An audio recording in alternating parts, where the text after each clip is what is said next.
Welcome to Norwood News. Today is Friday, February 17th, and I'm your host, Kristen McDonald. It is so great to have you with us as we end another week here in Norwood. This week on Norwood News, Norwood Fire fought a fire at Centerteed, Norwood Police and Rockland Trust stopped a scam, local artist Tom Dunley reopened his studio, but first. At Tuesday night's Selectmen meeting, Town Council David DeLuca responds to allegations made in a letter sent to town meeting members and the press from Representative John Rogers and State Senator Michael Rush. During his Selectmen addenda, Chairman Bill Plasko read his own statement in response to developments regarding his involvement in the matter.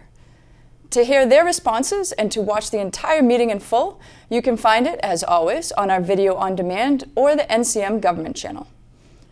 On Monday afternoon, the Norwood Fire Department responded to a call of a fire at Centerteed on Pleasant Street in Norwood. Fire Chief Hayes has all the details. So we were here in the station about 3:30 in the afternoon. We got a call from Centerteed reporting a building fire on the property. Kind of a big deal when Centerteed calls us because they don't call for small fires. They only call when it's out of hand. So everybody left the building in a bit of a rush, knowing that we were going to work. The company signed off, the captain signed off. He had a 100 by 200 metal building, heavy fire through the first, second, and the equivalent of the third floor. A lot of smoke. It was as I was headed towards Walpole on the left side of the road in the crusher plant. They attacked it very aggressively with tank water, 2-inch line, 3-inch and 3/4 line. And as soon as they established a water supply for the engine, they went with a bigger line, a 2.5-inch line, and attacked the fire from the inside, knocked it down reasonably quickly. We had the fire contained within 10 minutes and essentially extinguished except for overhaul within, I'd say, 25. So the guys did a fantastic job right inside. The lieutenant did a great job. There was a lot of cutting on the outside of the building. It was a metal building, so we had to cut to get at it. We couldn't get in where all the machines were. And it was caused by a manufacturing overheat condition. They run these granules through a mill with oil coating, and it got hotter than it should have. That flashed out, which in turn caught other flammables in the area on fire and extended, as I said, up through 3 floors. If you drive by there now, you'll see some paint peeling on the outside, and that's about the only thing you see because the building itself is mainly metal, steel. I'm very impressed with the guys. Again, nobody got hurt. The guys did some work up on the roofs. The chief, of course, was a little nervous because they were up on the roof and I could see the metal bending under their feet when I was inside. I guess that's the difference in perspective. Once you get a couple of years in a job, you worry about everybody else. But again, nobody got hurt. I'm very proud of that. I'm very proud of the guys. They just did a fantastic job. Norwood Police are asking for the public's help regarding an attempted larceny from an elderly party. On Thursday, Norwood Police posted on Facebook. Yesterday at approximately 3:30 p.m., Officer Jennings responded to Rockland Trust Bank for an attempted scam called in by an alert bank employee. An elderly party had come in earlier attempting to withdraw over $9,000. It was later determined that the party had received a call stating that a family member was in a car accident and needed money. NPD confirmed that the family member had not been in an accident or requested any money. After receiving another call, the victim was driven to the bank in what was described as a large white vehicle by a white male balding with gray hair. Through Officer Jennings' investigation, it is believed a white 2014 to 2016 Dodge Grand Caravan base SXT model may have been involved in the attempted larceny. We are very concerned that in this case, the subject actually picked up the victim and drove the victim to the bank. Anyone with information or surveillance of this vehicle, doorbell camera, please contact Officer Jennings at the Norwood Police non-emergency line, 781-440-5100.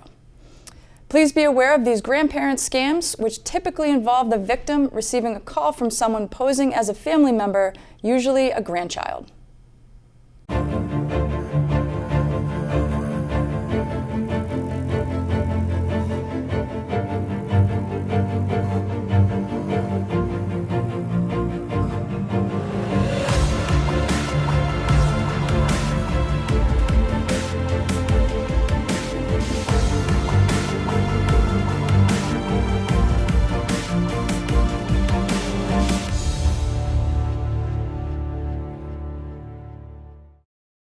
The Thomas R. Dunley Art Studios opened at the Winsmith Mill Marketplace in 2018. The studio was closed during COVID and is back open for art classes and had an open house last weekend. Today we're here really at the first open house of the Thomas R. Dunley Teaching Studios. We've been established for 4 years. We opened up in 2018. We were interrupted by COVID for a couple of years, and today is an opportunity to present our studios, what we do here, and that is teaching painting, teaching drawing, teaching students how to see in the grand traditional manner of the late 19th century painters and the early 20th century American painters. We are what is called a small atelier, and we have 2 to 4 full-time students, 3 to 4 part-time students, and the objective here is to give painters the skills necessary to paint pictures of nature truthfully, the way nature actually appears. We have a variety of students that come from all over the Boston area, but the main objective here is the painting of nature, showing students, how pictures are painted, teaching the craft of painting as it's been known for the past 500 years. The reason that I do this is to fulfill an obligation to my teacher, R.H. Ives Gamble, who is one of the great mid-century painters from the 20th century. He was a continuator of this tradition, which he learned from painters from the early part of the 20th century. I was blessed and very fortunate to have received extraordinary training from him in the mid-1970s.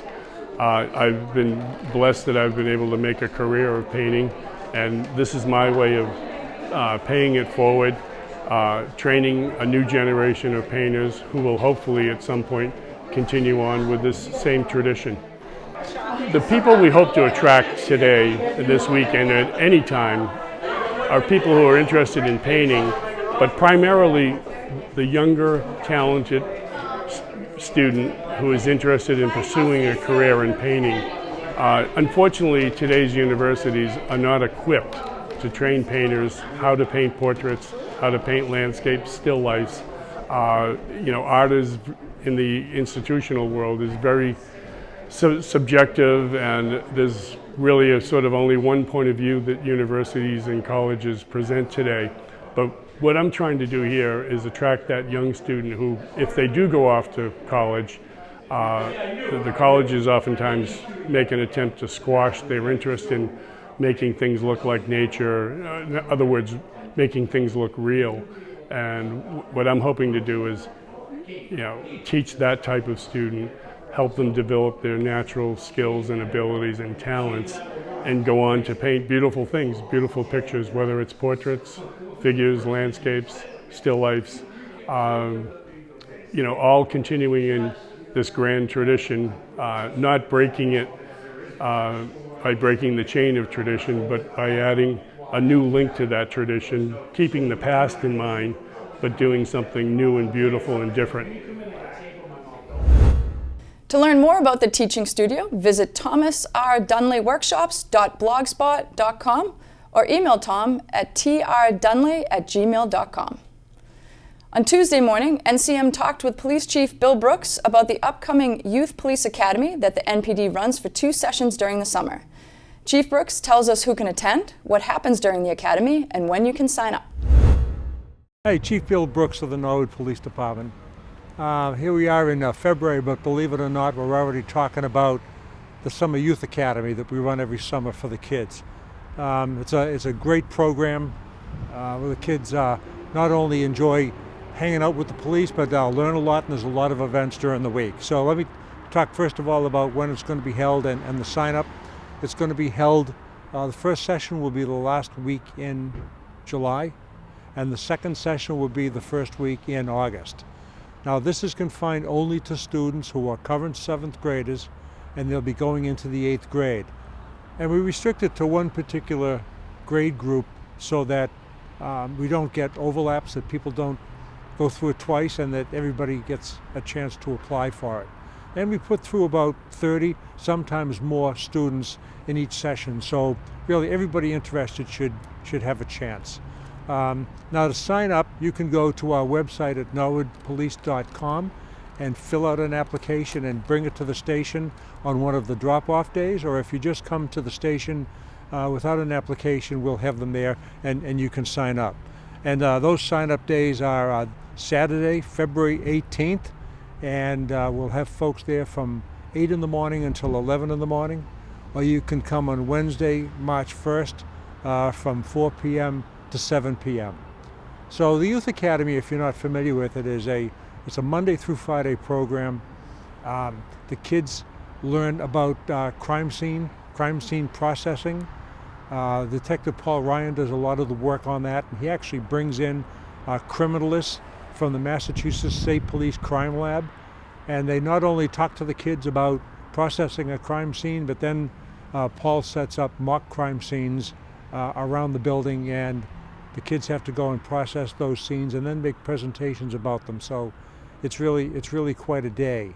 The Massachusetts State Police, depending on what they have going on, typically will land their helicopter and then shut it down and let the kids go out and look around. And this is all taking place at Norwood High School. So we've got plenty of room, and we use the front lawn at the high school to land the State Police airship. They get information about drug enforcement. They learn a little bit about the regional SWAT team, Metro SWAT. We have 3 officers on the SWAT team, and they come in with their gear and with their vehicles, and the kids get a chance to see the gear, but more importantly, hear from actual SWAT operators about the mission of SWAT, which is really preserving life in a time of crisis. So I think it's a fascinating week. We always get good reaction from the kids. We hear from the parents that the kids come home at the end of each day and want to talk about what happened. So it's very exciting, very interesting, and the officers enjoy hanging out with the kids. We do a field day where it's kickball and water slides and that sort of thing, and the kids always leave with a good relationship with our police officers, and the officers enjoy it too. So again, for anybody who's interested in signing up, it's for middle school students, current 7th graders who are going into the 8th grade, and you can come to the police station on the morning of February 18th or the afternoon of March 1st to sign up, and we hope to see you there. We hope to see your kids there. And now we're going to toss it over to Zaina Najjar with school news. I'm Zaina Najjar, and let's take a look at some activities happening in our Norwood schools this week. There is a new school news program that is being produced at the Oldham. The Scoop at the Oldham is a weekly newscast that instructional technology specialist Laura Mellon started with a group of 13 fifth graders. Each team consists of 3 or 4 fifth grade Oldham students. When they produce the program, 2 are the anchors and the 3rd is the teleprompter and editor. Throughout the week, they work on the script and interview students and staff. During recess, they film and edit the 3-minute broadcast. The entire school watches the program on Friday mornings in place of announcements on the public address system. Let's take a sneak peek. Good morning, everyone. I'm Harry. And I'm Leah. Today is Friday, February 10th, and we're here with the 4th episode of Scoop at the Oldham. The Learning Pit refers to the struggles and challenges focused when you're learning something new. Failures and difficulties are a normal part of the learning process and shouldn't discourage you to keep working and try new strategies so you can continue to learn and grow. Cammie, Jimmy, and Violet asked some Oldham students if they've ever been in the Learning Pit, how they feel, and how they got out. Have you guys ever been in the Learning Pit? Yeah. How did you feel when you were in the Learning Pit? I felt like alone, and I didn't know what to do. Did you get out of that pit? Yeah. Nope.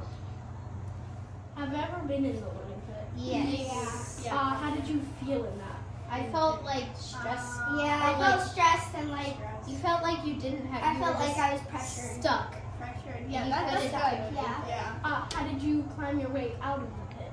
You try different strategies. Wrote down and Asked for help. and wrote down different things and did it again. That's all we have for you this Friday. For the next 5 weeks, you'll have a new set of 5th graders doing the scoop. You won't get to know who they are. It's a surprise, but we'll have a hint for you. It's 2 boys and a girl whose names start with S, E, and B. Scoop out for now.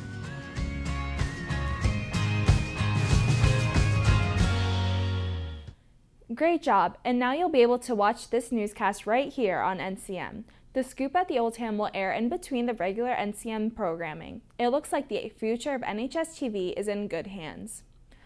Walk into the computer class at the Coakley Middle School and you will see kids working with cardboard, duct tape, and markers in addition to computers.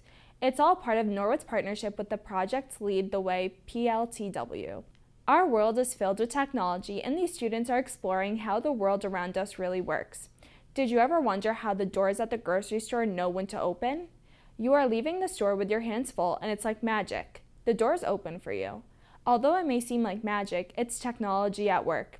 The end product of multiple processes, sensors, the codes coming together to make our lives easier. There is so much technology around us that we are not even aware of it. The PLTW is a program that explores the fundamentals of this technology. 7th graders in Miss Serrata's computer class are building prototypes to mimic technologies they see around them and coming up with their own ideas for new inventions. By coding microbits and using low-cost and recycled materials such as cardboard and duct tape, they are building mini houses that trigger an alarm when the door is open. Microwaves that turn on when a button is pressed, and even an elevator that you can get to your floor. In a world where the future of technology is now, the students in Ms. Serrata's classroom are getting a head start. Last week, we highlighted a few projects. Let's take a look at a few more. I'm Jackie. And I'm Patricia. And we made this ambulance. When we press the pressure sensors, the wheels in the ambulance will spin. That's wonderful. For our project, we made a Barbie dream house. The input is a flex sensor at the door, and then the output is the LED that lights up when you open the door. Okay, we'll show you. So here we have the door, and when you open it, the light turns on. And then we have the big Barbie logo because it's a Barbie kitchen, and then we have a little window with the curtains and some calendars. That's our project. At the Balch School, during library classes, students in grade 3 read aloud poems about the 100th day of school last week to celebrate the 100th day of school. The poems were taken from the book Counting Our Way to the 100th Day by Betsy Franco and their library collection. Students in grades 1 through 3 also had the opportunity to use online resources with 100 charts to practice math concepts during library technology classes. Shared by Balch librarian Mrs. Christine Duffy. And here are Balch students making Valentines for senior citizens. It was a whole school project organized by the Balch Student Council. At the Callahan School, presenters from Mass Audubon visited every classroom. Students were excited to learn more about the 5 senses and habitats, but they were most excited about seeing the birds and touching artifacts. Special thanks to the Callahan PTA for this fun and educational opportunity. There was a heart invasion at the Cleveland School this week. Students graphed candy hearts and wore an array of pink and red-hearted attire. Our teacher, Christine Atea, immersed students in the happy, colorful world of painter-designer Chris Hughes. And the Cleveland celebrated the 100th day of school with a wall of balloons. And last Friday night, the PTO held a bingo night. Principal Carrie Hutchins thanks the PTO for this great family event. The Prescott School celebrated the 100th day of school, and students and staff were encouraged to represent their excitement through dressing up as 100-year-olds, wearing 100 items on their body, or doing something creative to represent the school. The school was bubbling with excitement as kids walked into the school beautifully decorated by the PTO. Principal Brian Riley thanks the PTO for their efforts in making the day special. Additionally, the 5th graders submitted their annual 100th day art project. Students were asked to organize the digits 100 into a creative and unique art project. A big congratulations to Brogan, Brendan, and Sarah for winning the teacher staff votes for most creative. Well, that's it for school news. The schools have reached the 100th day of school and are looking forward to the next 80. And always, special thanks to all the educators who share their school news with us. Now let's go to Ron Marshalsea with the latest in sports. I'm Ron Marshalsea, and this is your Sports Update. Girls basketball lost to Holliston this week, but managed to beat Westwood 58-45. Junior captains Trisha Wachowski and Alexa Koris had 21 and 15 points respectively in the Westwood win, with great all-around play coming from fellow captain Lauren Reen. Their next game is senior night, Friday the 17th at 6 against Newton South, right here at home. The boys basketball team continues to roll, bringing their record to 15-3 with wins over Holliston 60-55 in overtime and Westwood 57-49. The boys had a very close and tough loss to the Wolverines earlier in the season, and they bounced back perfectly Tuesday night, becoming the TVL Large champs in the process. The team's next game is away at Tech Boston Academy Saturday the 19th at 3:30. Also, senior captain Noah Bodette officially committed to a college this week, deciding to continue his athletic and academic career at Emmanuel College. Congratulations, Noah, and NCM will be watching as your basketball career continues. Moving on to hockey, the girls managed to beat Medway 3-2, but had a tough loss against Falmouth. In the win against Medway, senior captain Morgan Roach scored a goal and junior assistant captain Michaela Reen scored 2. On the call for the Morgan Roach goal was the commentary pair of Mark Hoover and Eric Bodenhofer. Norman's able to got a 3-on-1. Oh, drop passing nicely right over there. Oh, what a beautiful goal! Wow. Oh, absolutely fantastic. As Norman leaves it for Reen, and Roach just diving in, and Reen sent it across from her for the one-timer. That was a thing of absolute beauty. The Mustangs' next game is Friday the 17th at Canton at 4 o'clock. The boys hockey team came up with huge wins over both Holliston 4-0 and Westwood 4-2. The Mustangs managed to knock off the Wolverines on senior night with juniors Sam Lally and Andrew Gillis, as well as seniors Kevin Broderick and Sean Dittmeyer all getting a goal in the win. The team's next game is Saturday the 18th against Milton at 4, home at the Skating Club of Boston. Both swim and dive teams had sectionals this weekend, where the girls dropped their time in the medley and 200 freestyle relays. Ana Santana Alcantara placed 12th in the 100 backstroke, and Bridget Sopel placed 15th in the 100 breaststroke with a PR. The boys represented Norwood at sectionals for the first time since 2019, and Ted Caparata hit a PR in his relay split, earning him Athlete of the Meet. Congratulations to seniors Kaylee Brown and Michael Flynn, as well as senior captains Joe Green and Maddie O'Keefe, on leading the Mustangs to another sectionals appearance. In track news, graduate of Norwood High and Virginia Tech, Pat Forrest is continuing to add to his resume as a prolific runner. This one wire to wire, just under 120 at the bell. Patrick Forrest from Heartbreak in the number 3 slot. He currently runs for the Heartbreak Flyers, and at the BU Valentine Invitational, Pat ran his first ever 800, finishing in 1 minute and 49.17 seconds, which tied for second place.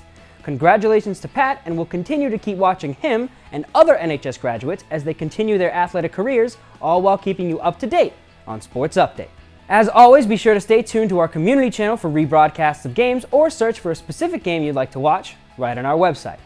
And that is all I have for this Sports Update.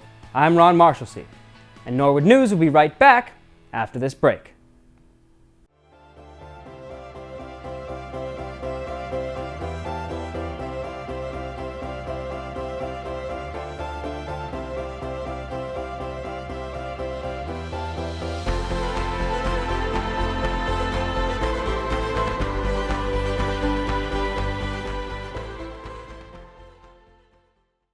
It was a busy week in Norwood Town government.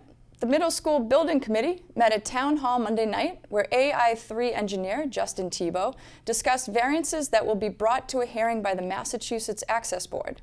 The variances have to do with the lack of handicap-accessible traveling space in the auditorium. The Access Board hearing will take place on March 13th, a week before the next Middle School Building Committee meeting. The Planning Board also met Monday night at the Senior Center. The board held a hearing for a project at 707 Neponset Street, Norwood Gulf, which requested a site plan approval. An area really of storage of cars they're getting worked on in a tandem position, and then 7 more spaces to the front, which will probably be the secondary storage spaces or customer spaces that are there. When we do that, it actually allows us to do some new striping along the building and add handicap spaces that are not currently there today. So as part of that, the applicant knows they're in a residential neighborhood and wants to clean it up, make the site look as good as possible. So there's a fence proposed around the side, a solid fence, and then landscaping both on the inside here. On the plans in front of you, we've actually added some landscaping on the outside there. We can show that on the black and white plan for a moment. And then on the corner here, planting both inside and outside of the fence. So as you approach down to Ponset Street, you get a nice landscape view rather than parking lot. And again, with some trees in the front as well. Obviously, with this type of project, it's an increased impervious area, so we have a underground storage infiltration system. We did ask Mark Ryan for an overflow to Neponset Street, which he was okay with, so we've detailed that as well. The site plan was unanimously approved by the board. New Recreation Director John Kinney made his first public appearance at the Board of Selectmen meeting on Tuesday night. John describes his background to the board and looks forward to continuing the outstanding programs offered at the Recreation Department. Running children's programs, athletic events, field rentals, any program under the sun in regards to community events, working with now it's the city of Framingham. I'm still trying to get used to saying that, but working with them, working with Park and Rec and the schools, running events for other towns that are close by, like Holliston and Dover Sherburne and Natick and Wellesley and so forth. So it kind of gave me a nice balance of all sorts of different programs running before coming to Norwood, which I'm very pleased to be here, and the team over at the Rec is awesome. I've enjoyed working with them so far, and looking forward to, we're working through the process right now of finding a new assistant director to be my right hand over there, and we've had some really good applicants, and excited to kind of get that process finished up and just moving forward and learning a lot with about the town and everything, and diving into Norwood Day and trying to get my feet underneath me and learning, the steps to making that program as great as it's been over the years. So. The Board of Selectmen also held a public hearing for a Class II used auto dealer's license for the new enterprise facility located at 596 Boston Providence Highway. After some discussion, the license was unanimously approved. The Board of Selectmen will meet again on February 28th. Wednesday afternoon's Airport Commission meeting was brief, but updated the community about the noise from airplanes flying over residential neighborhoods. There were a few questions from the community, but the conversation came to a close when Commission member John Corcoran explained that even with the completion of the runway construction, planes may still need to use the flight path over neighborhoods, depending on which way the wind is moving as the plane takes off. The Airport Commission plans to have a meeting with flight school personnel to discuss the noise complaints before the next Airport Commission meeting next month. The school committee returned to the Savage Center for their Wednesday night meeting. In addition to a lot of budget talk, Student Advisory Council Representative Kara O'Donnell gave a district-wide student report highlighting a number of things about all the schools in Norwood. It was also announced during the superintendent's report that interviews for assistant superintendent will take place after February break. Before all that, Superintendent Dr. Dave Thompson gave the Massachusetts Association of School Superintendents Award to high school student Charlotte Matthews. Going to have her sit in the seat up front and see if we can get her to blush while I kind of introduce Charlotte to the committee. Charlotte Matthews is one of the most academically talented students to ever pass the halls of Norwood High School. One glance at her transcript can tell that story easily. Since the beginning of 9th grade, she opted for the most rigorous program of study available to a student. In fact, she is also a member of the first AP capstone class in our school, but what makes Charlotte truly such a unique individual is her tremendous positive attitude. She once shared, "High school has honestly been an overwhelmingly positive experience for me, and I could not be more grateful for that." This sentence, although simple, conveys so much about Charlotte. She recognizes the opportunities that have been afforded to her, and she makes the most of those experiences. Charlotte aims to pursue a degree in chemistry. Like many budding science majors, she loves the STEM courses and easily could have fallen into a pattern of just taking just these classes, as she likes them all. She once shared, "I have to say that AP Physics was honestly so much fun. I love the style of thinking that was required and the way the numbers would come together and make sense." Not every person says that, Charlotte. But throughout high school, Charlotte remained well-rounded, taking courses in all disciplines. While math and science make Charlotte smile, what makes others smile is her love of something completely different: music, her participation in the Magicals. Many of us have heard Charlotte sing and have seen her perform on the stage here in Norwood. We are so fortunate to have such a talented young woman in this senior class. No one will soon forget her impressive performance as Sandy in Greece this school year. In addition to her participation in the Magicals, she leads the group through her services as vice president in her junior year and president in her senior year. Charlotte is also an AP Scholar with distinction, earned the AP US History Award, the Chemistry Award, the Rensselaer Medal, and the Harvard Book Award. In her spare time, she works as a lifeguard in Norwood and as an assistant swim coach. Charlotte Matthews is an accomplished member of the senior class, both in and out of the classroom. She truly represents what it means to be a Norwood Mustang. So it is my esteemed pleasure to present her the Massachusetts Association of School Superintendents Academic Award.